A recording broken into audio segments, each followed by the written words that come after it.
Hello friends, welcome back to my channel. આજે આપણે મલાઈદાર ખીર બનાવીશું ફક્ત 20 મિનિટની અંદર। એના માટે કારણ કે ચોખા લીધા છે, અડધી કલાક પહેલાં પલાળી દીધા છે। હવે કાજુને આપણે ક્રશ કરી લેવાના છે। એની અંદર આપણે 2 ચમચી જેટલા ચોખા ઉમેરી દઈશું।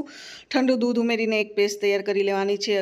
કઢાઈની અંદર અડધો લીટર જેટલું આપણે દૂધ લેશું। દૂધમાં એક ઉફાણો આવે ત્યાં સુધી રહેવા દઈશું। પછી આપણે જે પલાળેલા ચોખા છે એની અંદર ઉમેરી 10 થી 15 મિનિટ જેવું ચોખાને પાકવા માટે સમય લાગશે। ગેસની જે ફ્લેમ છે એકદમ સ્લો રાખવાની છે। વચ્ચે વચ્ચે આ રીતે મિક્સ કરતા રહીશું। 10 થી 15 મિનિટ પછી અહીંયા આપણે જોઈએ તો ચોખા સરસ રીતે પાકી ગયા છે। હવે આપણે એની અંદર સ્વાદ અનુસાર ખાંડ ઉમેરીશું। તમે જેટલું ગળ્યું ખાતા હોય એ હિસાબે જે પેસ્ટ તૈયાર કરી હતી એ પેસ્ટ ઉમેરી દેશું અને મિક્સ કરી દેશું। ગેસની ફ્લેમ એકદમ સ્લો જ રાખવાની છે। એક પેનની અંદર આપણે ઘી ઉમેરી દેશું। ડ્રાય ફ્રૂટ્સ લીધા છે એને આપણે આ ગરમ ઘીની અંદર મિક્સ કરી અને ખીરની અંદર ઉમેરી દેશું। અને અહીંયા આપણે જાયફળ ઉમેરીશું ટેસ્ટ માટે। તમે કેસર પણ સાથે ઉમેરી શકો છો। અહીંયા સરસ એવી ઘટ્ટ મલાઈદાર ખીર બનીને તૈયાર થઈ ગઈ છે। કેવી લાગી આજની રેસીપી?